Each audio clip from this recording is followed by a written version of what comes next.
We're making up some thoughts about Coraline. My name's Safir Santiago, and this is Some Scary Media.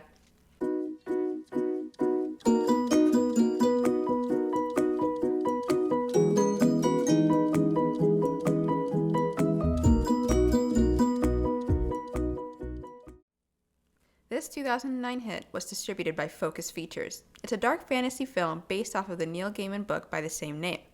I was 9 or 10 years old at the time the movie came out, and it was totally freaked out. But we'll get to that later. Since this is my first official commentary on a scary movie, I kind of want to let you guys know that I have a certain structure that I kind of follow. And I say kind of because I do tend to go a little off script. So before I review the movie myself, I provide some background information on the film, such as notes on the production company, the cast, and general reception to the film. Then I go into a summary of the plot, spoiler alert by the way, and talk some notes on the movie itself. Any reoccurring themes or any things I noticed about the characters, stuff like that. Then I put my review in there.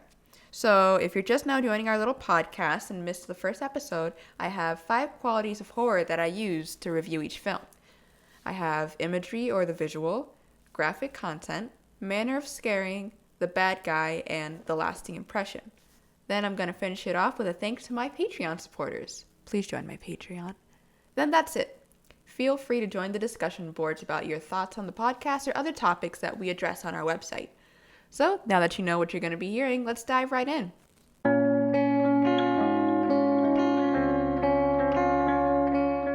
Coraline was produced by Laika Productions and Pandemonium Films. Now, I want to go a little more into Laika because I found some pretty interesting stuff. Laika is a stop-motion production company, and Coraline was Laika's first feature-length film. Usually stop-motion films are short, so this was a really big project for Laika. The film itself took 4 years to produce, with a team of 500 people. Laika's website says that it took 18 months to do the principal photography. I don't even want to know what other type of photography they had to do. Stop-motion's no joke. Imagine spending hours a day moving figures to tiniest of millimeters and photographing them, just to get a few frames of film. A week of photography only gets you a few seconds of footage, which is pretty mind-blowing. Since Coraline was such a big hit, Laika started coming out with more films, such as Paranorman, Kubo and the Two Strings, and Box Trolls. So Laika has a lot of talent, and in the case of Coraline, this talent was directed by Henry Selick. Henry Selick is famous for his directing of A Nightmare Before Christmas, James and the Giant Peach, Twilight, and The Cat in the Hat. He really worked hard with the stop-motion team to give this movie the creepy darkness that Neil Gaiman portrayed in his book. So here's a quick list of the talent. We have Dakota Fanning as Coraline, Terry Hatcher as Coraline's mother and the other mother, John Hodgman as Coraline's father and, respectively, the other father, Keith David as the cat, and we also have Jennifer Saunders, Don French, Robert Bailey Jr., and Ian McShane. Overall, the movie had a pretty good reception. Rotten Tomatoes gave the movie a 91%, with many critics claiming it was original, dark, different, and had a creepy dynamic. Now, if you were to ask my parents about their reception to the film, immediately the first word that came to mind would have been inappropriate, and I totally get it, As a kid, you don't really pick up the adult jokes that a lot of the movies that we grew up with had in them.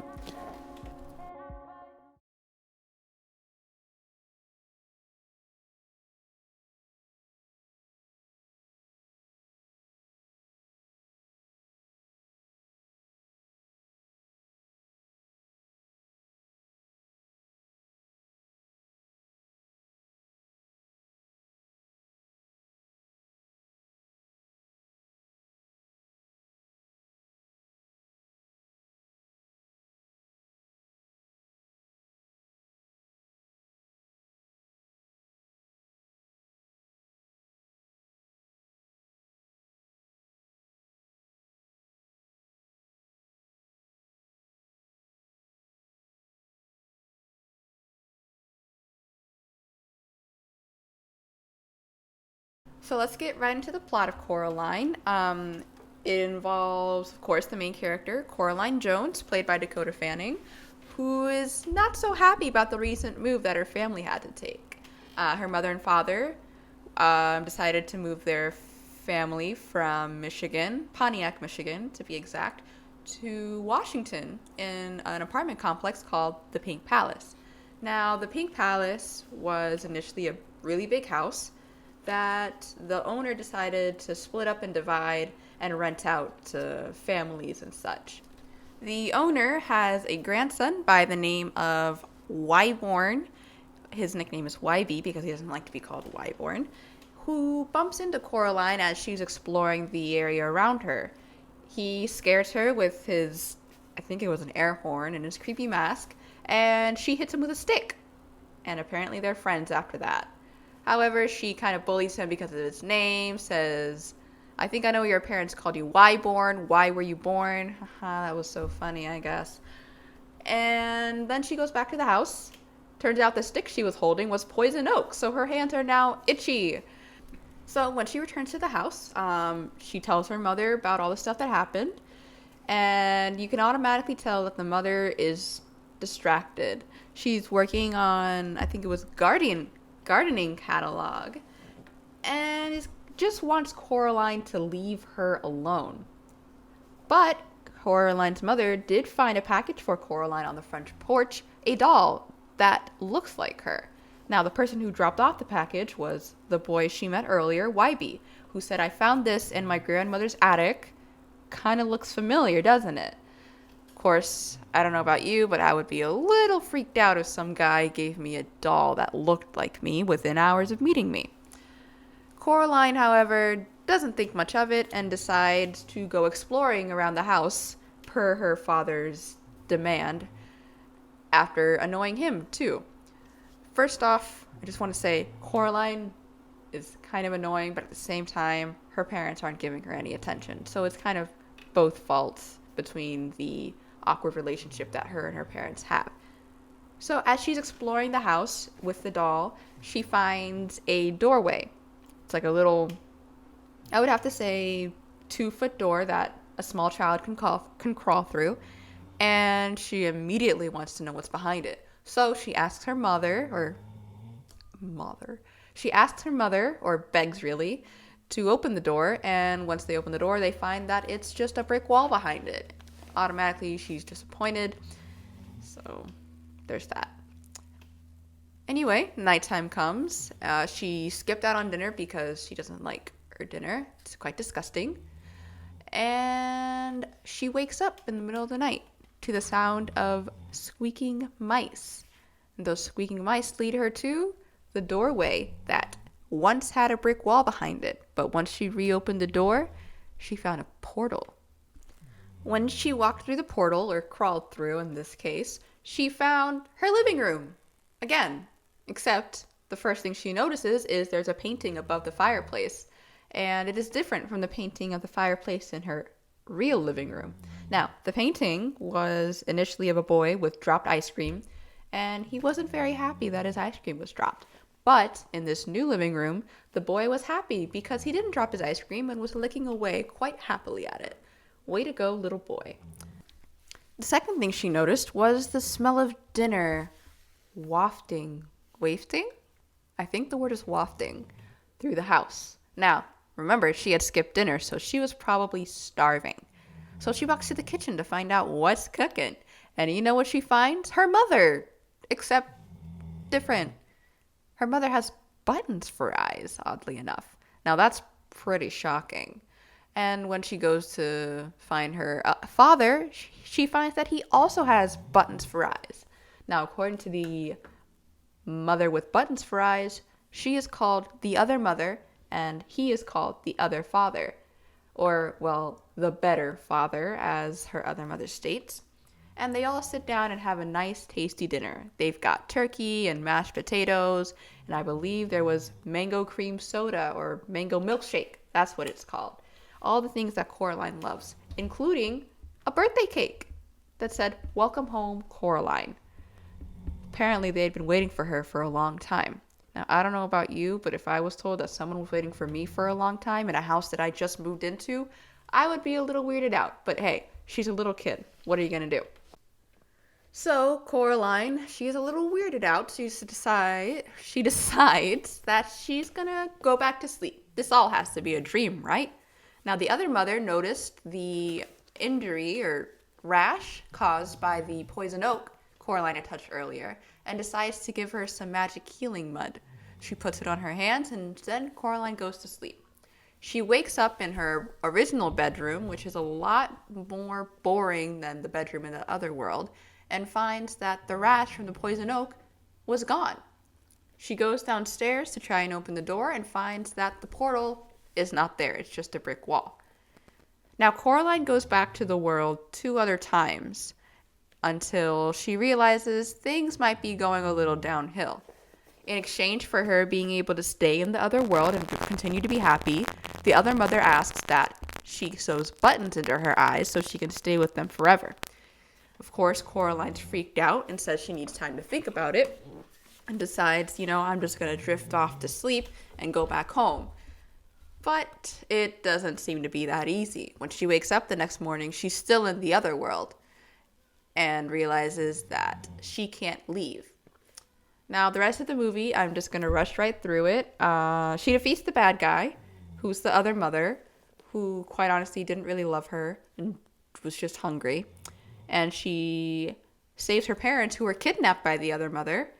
And she also learns a lesson. Now, for those of you who have read the Coraline book, you may have recalled a small story that Coraline said to the cat. Oh yeah, there's a cat that can talk in the other world, by the way. I always thought that was weird.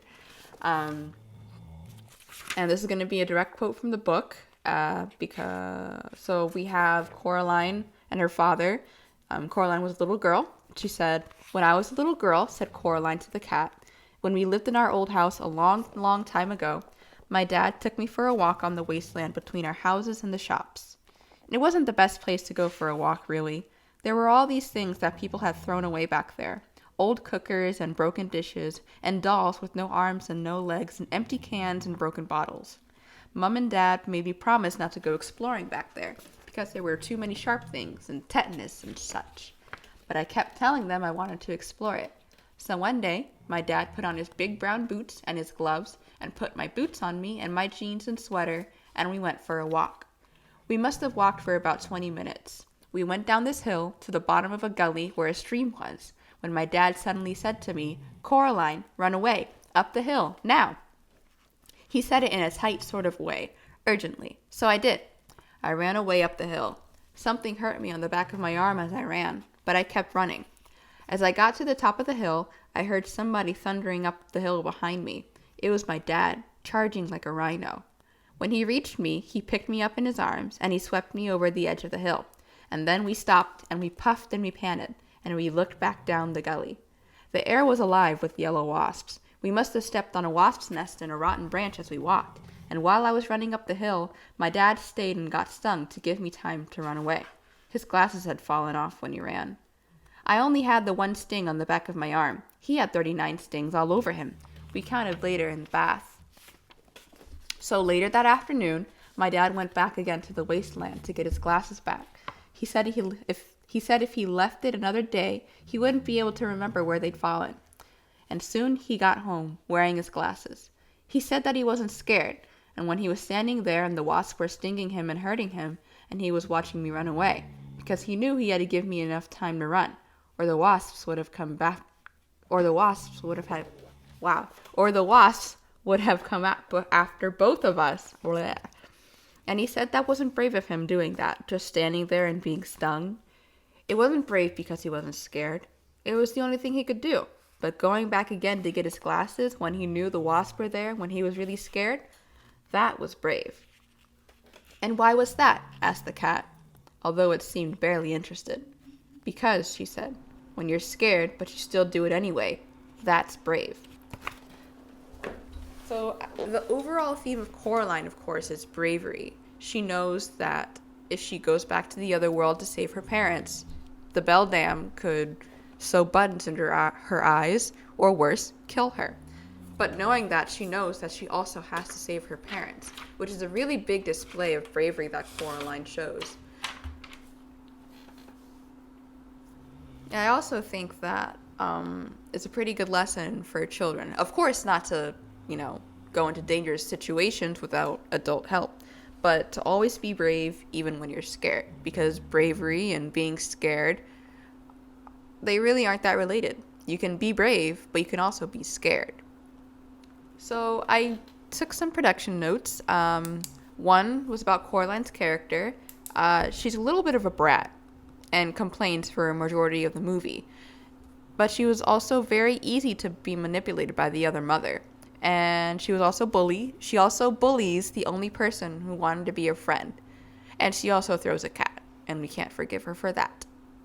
And talking about the cat, not only is it special because it's a talking cat, it's one of the few people, actually it's the only person, I don't even know if I have to call it a person, that doesn't give in to Coraline's attitude and just gives her attitude back.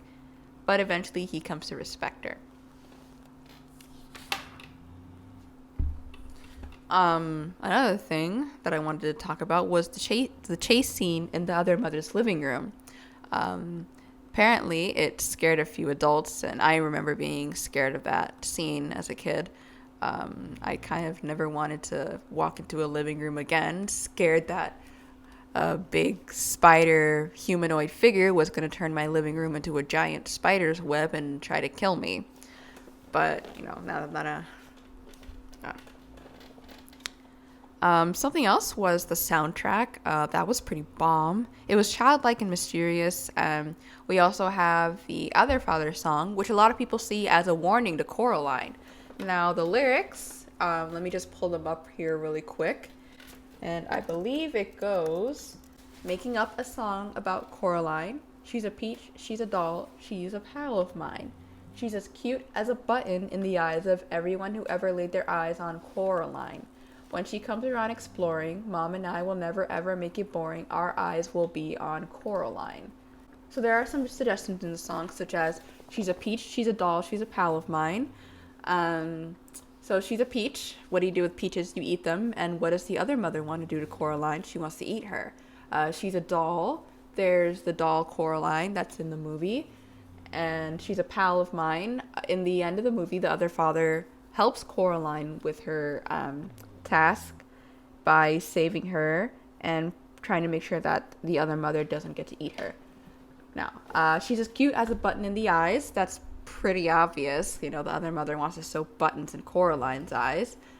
Of everyone who ever laid their eyes on Coraline. When she comes around exploring, Mom and I will never ever make it boring. That's a warning about the manipulation that the other mother has started on Coraline by making the world really exciting and stuff. And of course, the final line, our eyes will be on Coraline. That's obviously a reference to the doll, which the other mother was using to spy on Coraline. I think that was the only obvious musical, vocal, whatever in the movie. And the last production note I had was the color scheme between the real world and the dream world. So in the real world, the scenery is gray and the people are kind of gray, but they have more personality. But in the other world, the scenery is colorful, but the people are somewhat lacking, almost like they were programmed, which of course we find out they are in towards the end of Coraline when she needs to figure out how to save her parents.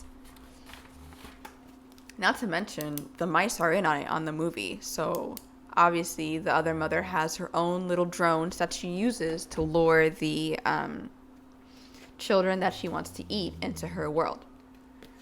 Alright, so that was the summary of Coraline.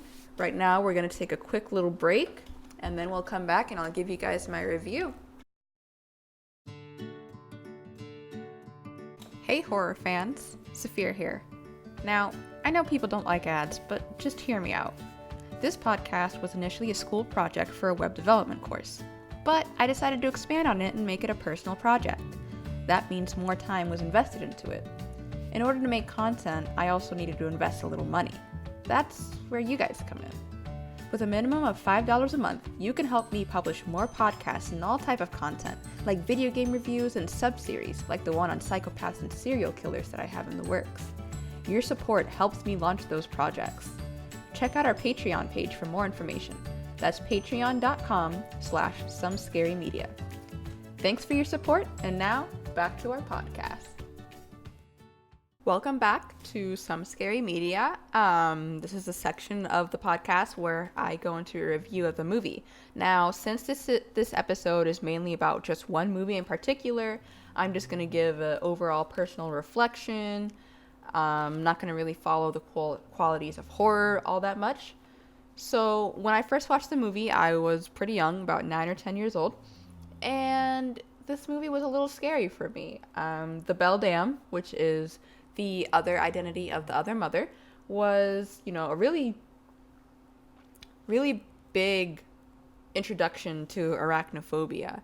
And I was always terrified that there was another version of my mom waiting in spider form to eat me whenever I was alone. So that was, I would say that movie affected me for quite a bit. Something I wanted to point out was a lot of horror movies rely on jump scares, especially horror movies aimed at children. But in this case, the anticipation, is that the word? I think so, is how they scare you. You want Coraline to get away. You're moving around, trying to run as if you were her, trying to help her out, if there's a phrase for it. And that's a tactic that quite a few movies use, but for a kid's movie, that also kind of gets the adult intrigued into the movie as well, because anticipation is something that adults respond to more than jump scares. I really don't have much. Like I said, I haven't watched this movie. I watched this movie when I was 9 or 10 years old, so I don't really have much memories of my initial response to it. When I last watched the movie, I started picking up on things that, a person with a developed mind can pick up on, like the Other Father's Song, which I analyzed earlier. I also could pick up on the color schemes between the real world and the other world, and I was also able to figure out kind of the psychology behind Coraline's real mother and her other mother. So, as I mentioned in the plot, Coraline has just moved into a new house and she's bored. So she tries to get her parents to give her, some form of entertainment, but they're extremely busy with work. And they just ignore her or tell her to go entertain herself. Meanwhile, the other mother gives her all the stuff she wants, but she wants a little something in return. And that's Coraline's eyes, basically. I wonder why the eyes. I guess because they're the fleshiest part and animals go after them first. But, that's just me. Another theme that I noticed was Coraline's behavior changes. She goes from bratty and annoying to grateful, and she just calms down a little bit. She realizes her life isn't so bad, considering the fact that she could have gotten eaten. And I'd have to say that the cat kind of put her in her place for a little bit. So yeah, that's my overall review of Coraline. This movie is a movie that I've held dear to my heart for years to come. It's been a decade since I've watched it, and it's constantly been in my mind. I was actually Coraline for Halloween this year, and people loved the costume. And I just think that the movie has a really powerful message about courage and doing things even though you're scared, which I think is something that both children and adults can benefit from.